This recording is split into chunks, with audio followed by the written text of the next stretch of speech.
Hi everyone, Teddy Baldassarre here in Biel, visiting Omega with the VP of Product, Gregory. Gregory, good to see you. Good to see you, Teddy. Thank you for finding the time. Thank you. I am going to put you to work today. I hope you're ready for it, because one of the questions that I receive all the time is the Speedmaster collection. How do I navigate it? Where to start? I'm with the VP of Product here, so I'm hoping that you can help us navigate this together to give us a comprehensive view of the collection from a contemporary standpoint. Where I'd like to start this discussion is taking a wider view. Where do you like to point the direction for somebody that is coming into the Speedmaster collection for the first time? How do you break it down? What are the buckets that you like to consider and think about? Thank you for asking me, because it's a good question. The Speedmaster is not just one single model. It's not just the Moonwatch. The Speedmaster is a family, is a line, a family that is part of the core collection of Omega. You have to consider that we have 5 different families or line of product. We start always with the Constellation line that was born in 1952. Then we have the Seamaster line, the first line, born in 1948. And then we introduced the Speedmaster line that was born in 1957, not just alone, but alongside the trilogy, the famous trilogy with the Railmaster, the Seamaster 300. And then 10 years later came out the Deville line in 1967. And we have also a 5th family that is composed by specialties with big complications such as the central tourbillon, the chronochime. Sure. We have also historical models, Olympic collection, and so on. So the Speedmaster is a family that is composed by different sizes. We like to start with the 38 millimeters up to the 45 millimeter if we talk about the Speedmaster X33.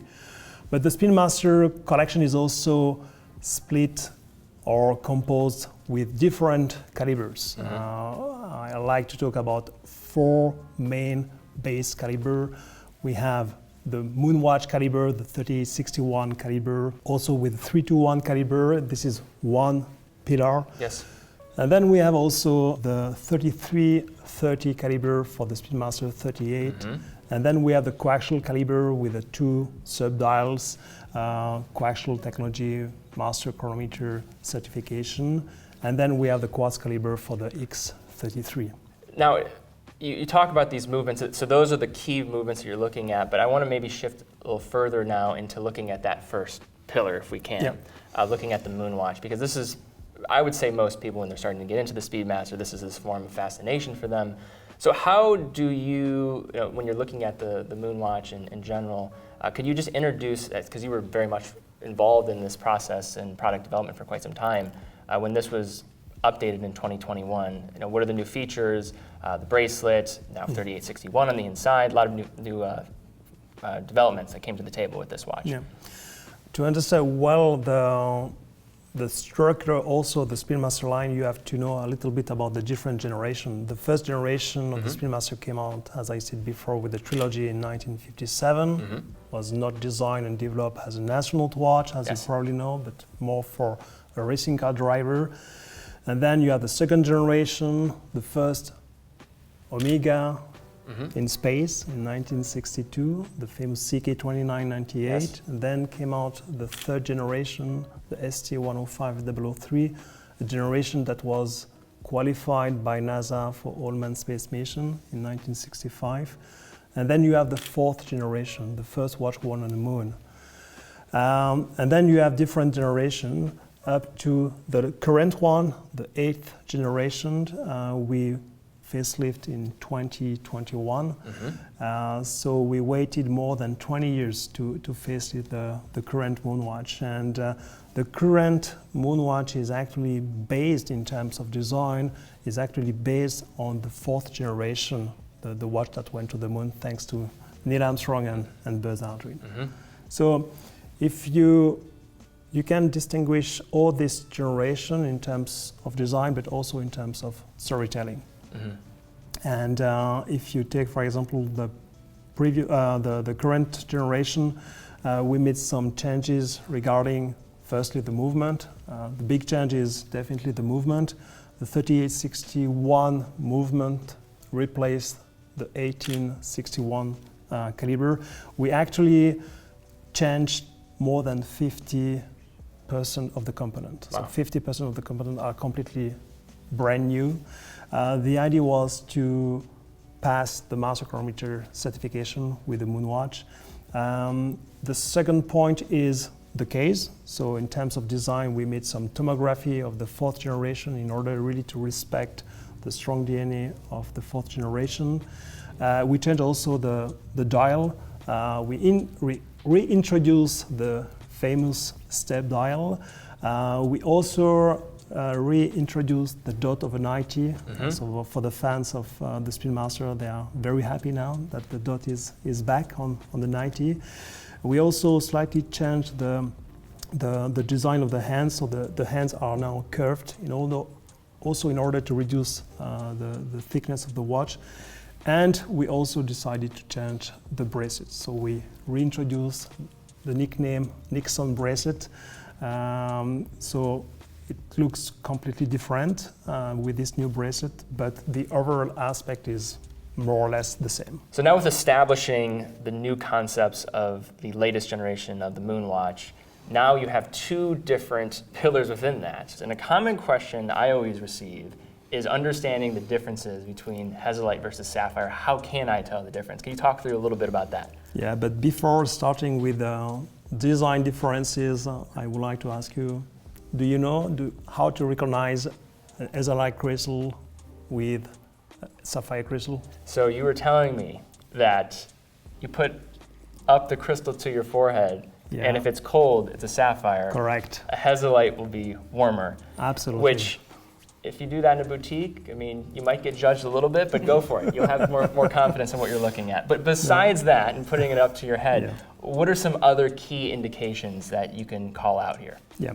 so let's start with the bracelet. The Sapphire version features some decorative links that are polished, which is not the case with Hesalite. The decorative links are completely satin brushed. This is the first point. The other point is, if you look at the dial, there's the applied Omega logo on the Sapphire version and transferred Omega logo on the Hesalite. Of course, the crystal is different. The shape also is different, and the Hesalite is more rounded than the Sapphire, and the Sapphire is scratch resistant, which is not the case with the Hesalite.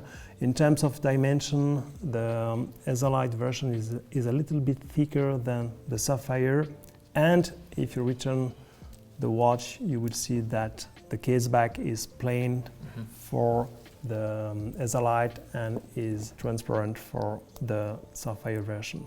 So the closed case back versus the open case back is going to be the main differentiator when it comes to what you'll notice. But when you're looking at it down in a case, really the key is to look at the applied Omega logo or look at those interior links on the bracelet, whether they're polished or not. So very small differences. Very small differences, absolutely. Yeah. So Gregory, we move on to the latest development in the Moonwatch line with the white Speedmaster Moonwatch. So could you tell us a bit more about what is new here, but even if you could share some insight into the development of this, I think we'd love to hear it. This has become, probably for me, I have a good pulse on what's going on in the industry, maybe the most talked about luxury watch release of the year. So people are very excited about this. Just the dial. And just the dial is new, of course. The rest is exactly, same case, same movement, same bracelet as the previous Moonwatch. But what is also new is the marketing way we decided to use to release that watch. We introduced that watch on the wrist of, as you probably know, Fan and Omega, friend of the brand. Absolutely. Last year, and it became clearly a big success. It's not just a simple dial animation. It's a new dial that refers to different themes. We are talking about rarity because usually most of the time we have only dark black dial in the Speedmaster, and especially on the Moonwatch collection. So a white dial is very, very rare. It refers to the Alaska project, so prototype, but also a limited series. It refers also to a white gold with a silver dial. It's not even white, it's silver. So white dial is very, very rare in the Moonwatch collection. Secondly, the craftsmanship. We didn't want just to paint the dial in white. What we did here, and you have the different production process, everything started with a brass plate with the 3 counters, the bevel mini track, and then we paint the wall surface with a white paint, and then we decided to use a transparent lacquer, so up to 10 layers of transparent lacquer in order to obtain this kind of glossy finish. Looks like an enamel dial. It does look like an enamel, yes. And then we machine again the three sub-dials and also the bevel mini track in order to obtain this sharpness. And finally, we applied the different black indexes, R markers, and markings. In terms of design, this white dial is exactly the opposite of the inverse of the black Moonwatch dial. And it also paid tribute to the white spacesuit. And with this little red mark for the Speedmaster, but also for the tip of the central chronograph hand, it refers also to the commander's spacesuit with the red line on the helmet and arms and so on. So beautiful dial, and especially with this glossy finish. And this is available on bracelets, which follows the same form as the Sapphire version that we saw previously with the polished links. Exactly. We have a rubber and then also perforated leather strap as well. Absolutely. So 3 type of strap operations. Yeah. So Gregory, we move on now to looking at a collection that looks back to the past, CK2915. You look at the broad arrow design, we've seen this reimagined in a variety of different times throughout Omega's history. In 2022, you brought back, or really reintroduced and revamped the 57 as this idea in the modern collection. Could you give us an update on what this collection means for Omega, what it aims to represent, and some of the highlights? So this collection refers really to, in terms of design, to the very first Speedmaster generation, the famous CK2915. For the celebration of the 65th anniversary, we introduced the Canopus version that has exactly the same dimension as the very first generation. But here the Speedmaster 57 features another movement. It's not the 3-to-1 caliber, but this is the 9906 caliber, hand winding. And thanks to this movement, we could reduce as much as possible the thickness of the watch head. So the watch head is actually thinner than a current Moonwatch. We wanted also to reduce as much as possible the case diameter, so 40.5 millimeters for a 14 lines movement is not too bad. We wanted also to develop a watch that is practical for every day. This is why we introduced the date window at 6 o'clock, perfectly balanced with the 2 sub-dials. So we have at 9 o'clock the small seconds indicator. And for the chronograph display, we don't have 2 sub-dials, but just 1, because there's a coaxial display. So we have the hour register and the minute register that is located on the same sub-dial. So you actually look at the elapsed time as you look at the time. So you can actually use it as a second time zone, which is very practical. Yes. In terms of design, we wanted really to respect the strong DNA of the first generation, so stainless steel bezel, so no black bezel, no insert of ceramic and so on. As you can see, the middle case has straight lugs, symmetrical, and the movement can be seen through the Sapphire case back. There is also a direct integration between the movement and the case body.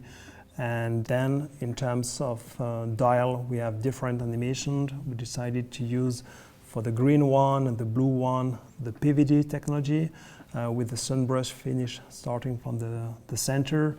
And we have here a burgundy finish, which is paint. And the first one here is really linked to the spirit of the 57 design. It's a sandwich dial conception with the old radium or vintage Superiminova. And of course, one of the main design feature is the famous broad arrow hand for the hour hand. And just to call attention to it as well, all the colored dials outside of the black have applied markers, and then you have more of this recessed style for the Superluminova for the black. These also, when talking about the 9906, you're getting into a different beat frequency compared to the 3861, longer power reserve as well, which is, from my understanding, is mostly for the torque of the mainspring and making sure optimal timekeeping and no loss of amplitude as that power reserve is going to deplete. So you're getting that upside, and these are also master chronometers as well. So. And don't forget to talk about the bracelets. Yes, bracelet, that's right. There's a new design there too. The flat links bracelet, which is very comfortable on the wrist. We also introduced comfort release adjustment that extend the bracelet by 2.3 millimeters, so very, very practical. So if you look around the industry, a common material you'll see used is ceramic. Now, often though, it's used for things like bezel inserts, not full cases, dials. Omega's been doing this for quite a while, and I think the best representation for this is the Dark Side of the Moon.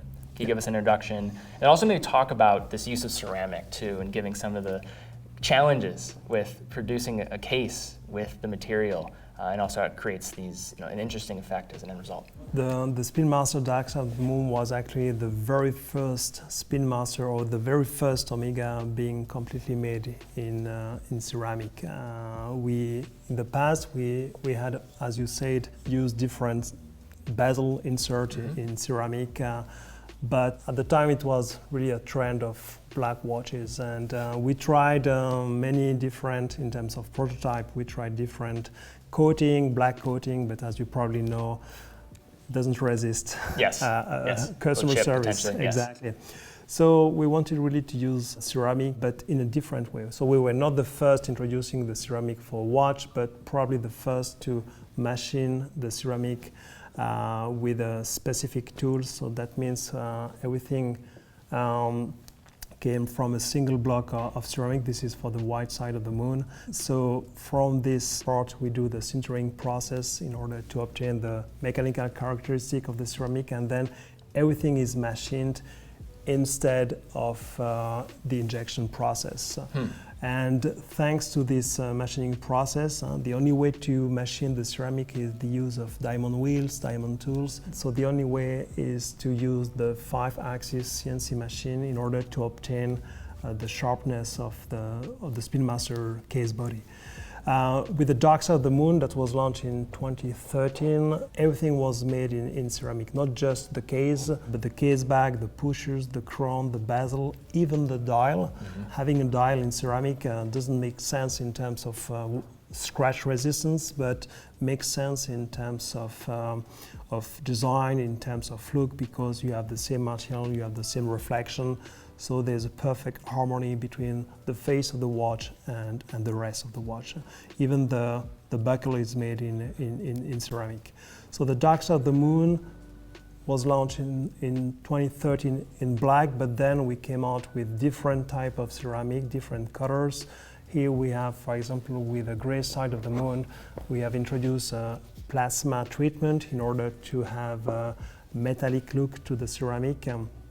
Then the white side, we introduced also for the Moonphase a blue ceramic.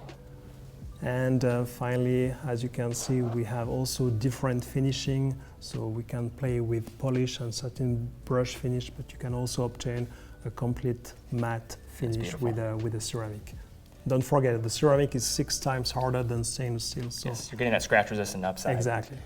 Over to our left here too, this is more recent development. Would you like to talk through the latest Apollo 8?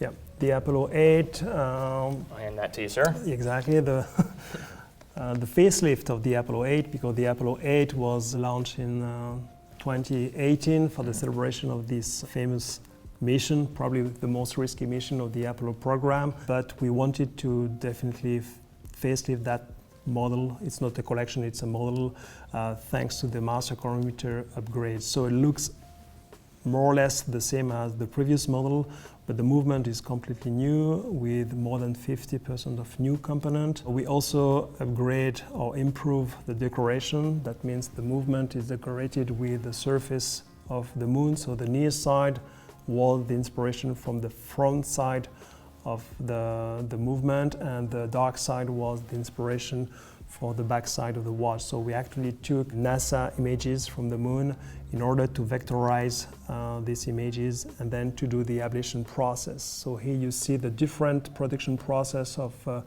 this is one of the most important bridge of the movement. Everything starts from a plate, a blank of brass, and then we do the cutting, the CNC, then the laser ablation process. It's about more than 30 minutes just for one bridge. Then we do the cutting, the coating in black, and then we finalize the different inscriptions. The final touch for this Apollo 8 is definitely at 9 o'clock. It's probably the most complicated hand in the watch industry. So this is a replication of the Saturn V rocket that is here, 19,000 smaller than the real one. You did that calculation, huh? Exactly, a real one that is taller than the Statue of Liberty. Wow. We even introduced the 5 F1 boosters that has a thrust of 3,500 tons. That corresponds to more than 150 million horsepower. Wow. So that's a lot of power. But here you see the different production process for producing this small seconds hand. Everything starts from, it's literally a wire of grade 5 titanium, a wire that has a diameter of 0.8 millimeters. And then we introduce a new type of machine. It's a laser cutting machine. So instead having a tool, the tool is the laser. So it's a laser turning machine with a laser that cut the external shape of the hand. Then we do the white varnishing process, and then we recuperate the hand and we ablate the white paint, and then because it's titanium we can colorize the titanium also with the laser. So we even introduce the USA inscription on the back. Wow. So we have to spend a bit more time looking at an important aspect of the heritage with the 321 caliber. For years, people were waiting for the return of this caliber, and it eventually came. But could you give us more of the background why there was this fervor around the return of this caliber, but also the production process and why Omega's taken more of this bespoke approach, and then also the watches that house the 321? Yeah, the return of the 321 caliber was a big news. Back in 2019, we decided to reintroduce the 321 caliber, a caliber that was stopped more than 50 years. So we stopped the production of this caliber during more than 50 years. But for the celebration of the 50th anniversary of the moon landing, it was a perfect occasion to come back with this caliber. And as you probably know, the 321 caliber received many improvements. So from the 321 we passed to the 861 and then 1861, and now we have the 3861. So this is probably the most iconic caliber if we talk about the chronograph caliber because of the Moonwatch. But what we did here, we wanted really to respect the exact dimension, exact finishing with the original one. So we didn't have the original design or technical design. We had some calibers, of course, but what we did, we recuperate the watch of Gene Cernan during Apollo 17, the last man on the moon.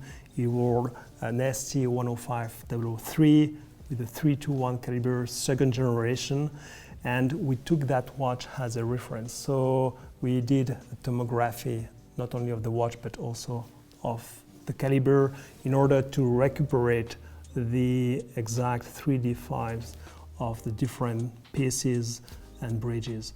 So it's exactly a 1-to-1 in terms of design. Of course, It's not the same brass as before. Sure. It's not the same coating as before. So instead, copper galvanic treatment. We introduced PVD Sedna treatment for all the bridges and main plate. But we still have the Swiss lever escapement. We still have the 2.5 hertz frequency for the balance wheel. So the purists will love that, not only the caliber but also the watches, because it's really linked to the past. We started with the platinum and the Ed White, and more recently we introduced the Canopus. And here you see the different generations. The Canopus with the 321 is linked to the first generation, the famous CK2915. And then we have the nickname Ed White version that is linked to the third generation, the ST105003. And finally here, the platinum, it's a specific platinum gold alloy for the case, which is linked to the fourth generation. Beautiful dial made in black onyx, and the 3 sub-dials being in moon meteorite. You're getting a few different subtle case differences between with some of the bezel, but also with the crown guard system and the case and how it's exactly. The size. So the middle case is quite similar between the first and the third generation. Yes. But the bezel is different. Here it's smaller. Is metallic. Is not black. So in terms of size, it's also slightly different.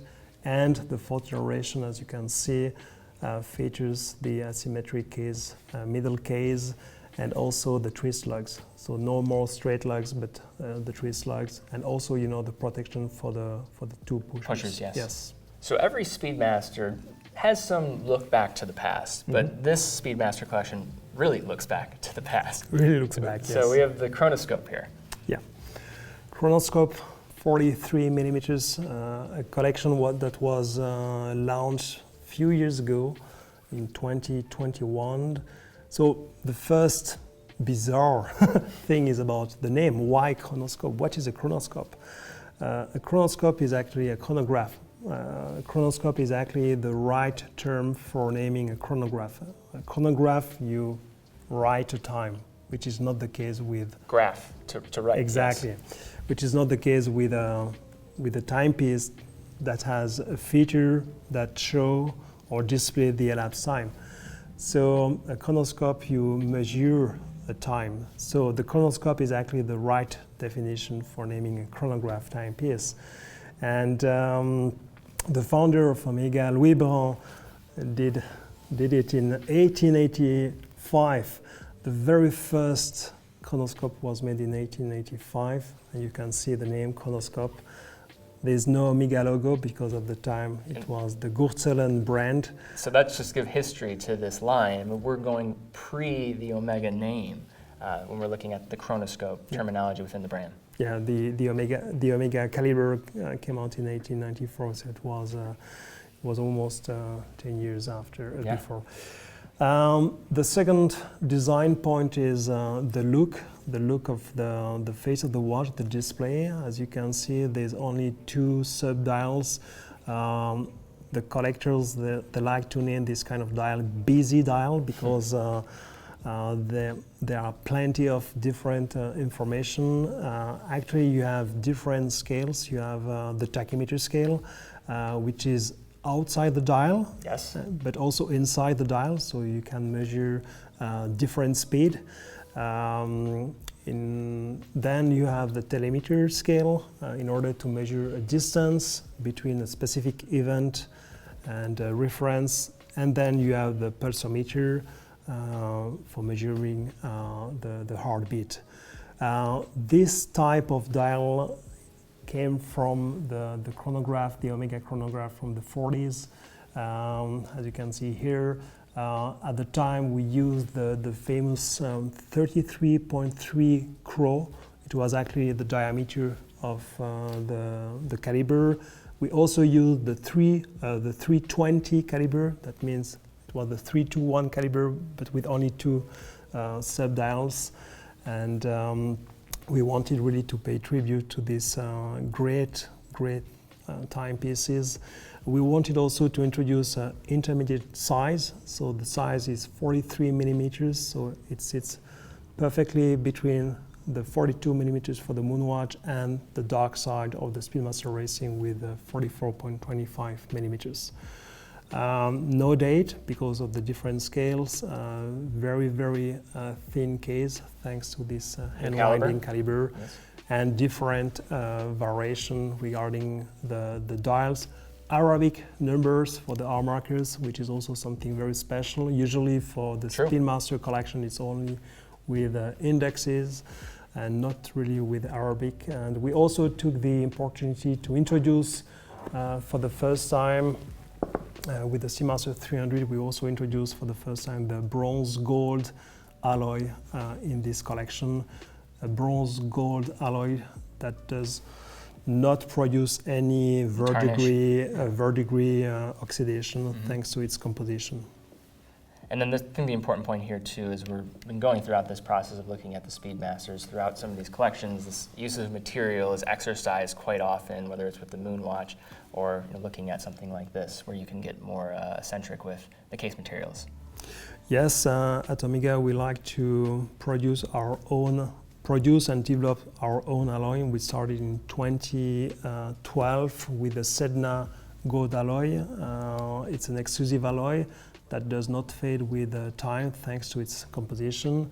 So it's a pink or rose gold alloy that contains more than 75% of gold in order to stabilize the color over the time. Then you have to add some copper. This is the only one element that gives this rose hue to the alloy. And we actually replace the silver by the palladium.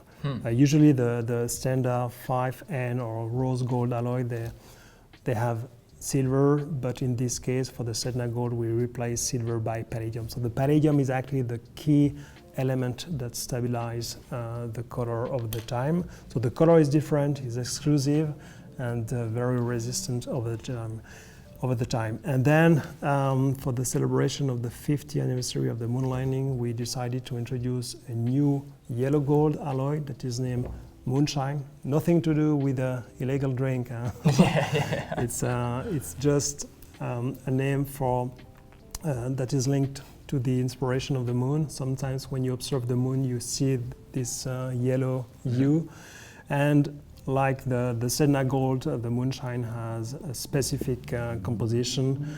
In terms of color, the Moonshine gold is much lighter than the standard yellow gold. Then we also introduce the Canopus gold alloy.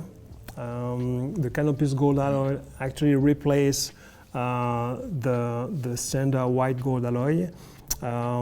It is also composed by noble elements, so it's a 100% precious alloy, so 75% of gold, and the rest being palladium, rhodium, and platinum. So instead doing rhodium plating, we introduced the rhodium inside the composition, and finally the bronze gold. So all these names, so if you talk about Canopus, Sedna, and Moonshine gold, they refers to the universe, so Canopus being the brightest star in the Carina constellation, for example, and Sedna being a dwarf planet in our solar system. And those are names that you should become familiar with, whether you're looking at the Speedmaster collection or beyond. You'll see this reoccurring as common terms within Omega's broader glossary of terminology and use.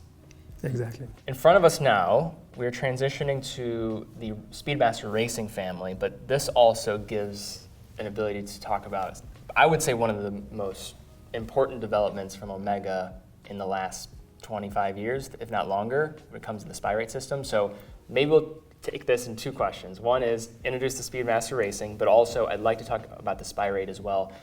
We could get all into the details about this, but I think for someone that's watching this, want to understand how the technology works for a very general level. Good. So the Super Racing was launched last year, yes. January 2023. Tiny device for a massive change for the watch industry. As you said, it was a revolution in terms of how to fine-tune the rate of a caliber of a watch. It took us 10 years of development to finalize the Spirate technology, and we decided to introduce that technology not into a Moonwatch but into the Speedmaster Racing. The Speedmaster Racing is really part of our collection with the self-winding mechanism based on the 9900 caliber. As you probably know, the Speedmaster was not designed as an astronaut watch, but was designed as a racing car driver in order, to measure the average speed. Thanks to the tachymeter, in 1957, it was the very first watch having the tachymeter scale outside the dial in order to improve the readability of the dial. And we decided to introduce that new caliber because this caliber is named actually the 9920 caliber. So what we did, we actually replaced the regulating organ by a new regulating organ, you can see here, with the Spirate technology. So the Spirate technology is not just a new spiral or a spring, but it's also a mechanism that allows the watchmaker to ultra fine tune the rate of the movement. So it's about 10 more components if you compare this new caliber with the previous one. So trying to understand this, what my understanding is when you look at traditional regulation, you have a variety of ways you could do it. One is you have screws on the balance that can adjust the weight and the oscillation. The other is going to be the hairspring and adjusting its workable length. What this is doing is not necessarily doing either of those. What it's doing instead is allowing you to create a new concept of a spring. And with this tuner, you're able to adjust the stiffness based on compression or tension on how this blade will be activated to allow it to oscillate quicker or slower. So you're changing the rate based on the stiffness of this spring. It's brilliant. You're not changing the work length at all. It's just more the stiffness of that spring itself. Exactly. So with the Spirate technology, we still have the 4 micro regulating screws. Yes. So we use them when we do the T1 assembly, so the assembly of the movement. So this is let's call the gross tuning in order to be within a range between 0 plus 5 seconds a day. But then for the ultra fine tuning, we use the Spirate system. So what you said is correct. We actually modulate the stiffness of this little flexible blade that has a finesse of only 0.1 seconds a day. The finesse for the 4 micro regulating screws, the tolerance is plus minus 1 seconds a day. So if you want to achieve, let's say, plus 1 seconds a day in 6 different positions, 2 different temperatures, it's very, very complicated for the watchmaker to do with the 4 screws. But with this kind of system, 1 line means 0.1 seconds a day. So the Spirate is the perfect tool to achieve a very, very precise rate of the watch. So you're getting a more accurate watch. You're getting a watch that is easier to regulate with this key system. Yes. Having to change these small screws on the balance can be a very tedious process. So to have somebody, say you're going in to get your watch service, it's much easier.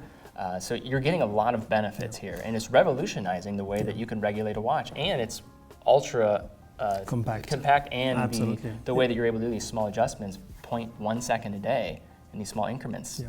And this is why it's revolutionary. Exactly, and this is why we can't tune, or we can tune the watch within the range between 0 plus 2 seconds a day. So usually with the master chronometer certification, we have a range between 0 plus 5 seconds a day, but thanks to the Spirate technology, we can reduce that range from 0 to 2 seconds a day. Yeah, so 99, you had the coaxial. 2015, you had the master chronometer. I see this as this next foundational element of chronometry from the Omega. last technological break. Yes, it's fascinating.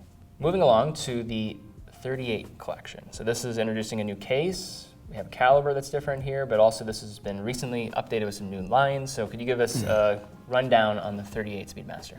Yeah, correct. It was updated recently in Milano. We did a great launch. It was a line extension of the existing 38 millimeters. Of course, the new collection is plenty of diamonds on the bezel, on the crown, on the dial, more than 1.7 carats. But if you take the basic Speedmaster 38 millimeters, this is probably the entry price Yes, it is, yeah. segment of the Speedmaster family, with the 3330 movement that has great quality standard, with the coaxial escapement, with the spiral that is also made in silicone. Then we also introduce the Sapphire box for the crystal, round subdials. As you know, the case is inspired by the famous Moonwatch in 42 millimeters, so asymmetric case band, twist lugs. Bracelet is also very comfortable on the wrist. For the facelift or the extension, we introduce the Nixon bracelet, so you can see the differences between the previous one and the new one. So the tapering is also different. We also took the opportunity to introduce the comfort release adjustment that extend the bracelet by 2.3 millimeters. And that's just available in the newer diamond variations. Exactly. And I think the great thing about this collection as well, outside of just being at that entry point of price, if you're going for the traditional black, is also this can be something that's viable for a wide range of people. It also extends off of the Speedmaster reduced type of DNA that many people loved as well, and that this is almost the modern representation of that. For those who are looking for a small chronograph, that's perfect. So 38 millimeters means 4 millimeters less than the current Moonwatch. Yeah, great for men and women, I would say. Absolutely, yes. So the Speedmaster has always been equated, maybe not always, I should say, because of the racing ties at the beginning, but ever since the 60s, there's been this connection to the celestial beyond and the thought beyond our stars. Moonphase complication, probably one of the most romantic complications, fusing that with the Speedmaster makes sense. Can you give us more of an understanding of how this complication is integrated with the Speedmaster, a little bit more understanding the collection? Yeah, the very first Speedmaster having this very romantic complication was launched in 1985. It was based on the 1861 caliber. It was renamed the 1866 caliber, with the Moonphase at 12 o'clock, having a kind of 4 subdials look. Very successful product. And when we decided to phase out that piece, we reintroduced the Moonphase complication with another movement that is based on the 9900 caliber. And we decided to move the Moonphase indicator at 6 o'clock in order to have this kind of 3 subdials display. What we did, we also introduced the date indicator at 9 o'clock. So at 9 o'clock, we don't have only the small seconds indicator, but we have the date indicator, and we have the minute and hour register at 3 o'clock. And you were telling me there's a small little secret mystery in the moon. Can you tell us more about that? There's actually a secret signature only on this variation.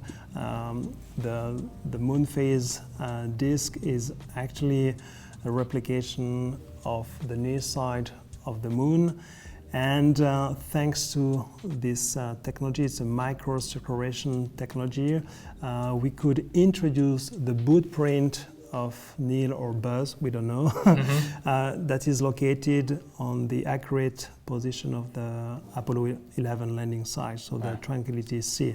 So if you take a magnifying glass 10 times, for example, you will observe the boot print at the right location. You can't see it with the naked eye, but just knowing that you put that detail in there for people that are looking out for it. Exactly, and for the other variation, we play with the near side and the dark side. So because each Moonphase disc features obviously 2 moons, so one moon is linked to the near side and the other moon is linked to the dark side in terms of pattern, texture.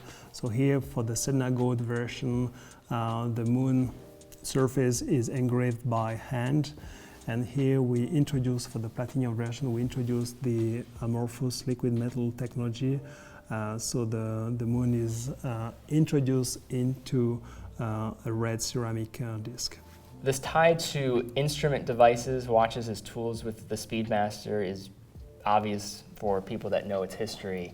Now we look at the X33, and this is clearly, even today, something that's still part of its DNA. Yeah. The Speedmaster X33 is definitely part of the Speedmaster family. Was always and still always considered as a tool watch, as an instrument. It's still today considered as the second watch for the astronaut with different features. Everything started in 1998 with the mission elapsed time function, very useful for an astronaut. And then we did a great facelift with ESA, the European Space Agency, with a new display, with new functions such as the phase elapsed time. And more recently, we introduced a new function. We introduced the Mars time. So this is one of the first watch having the time of Mars, because there's a difference between our time and the time we have on Mars. So also based on the X33 watches. And but don't forget, for the EVA, the extravehicular activities, we still have the Moonwatch with the mechanical movement.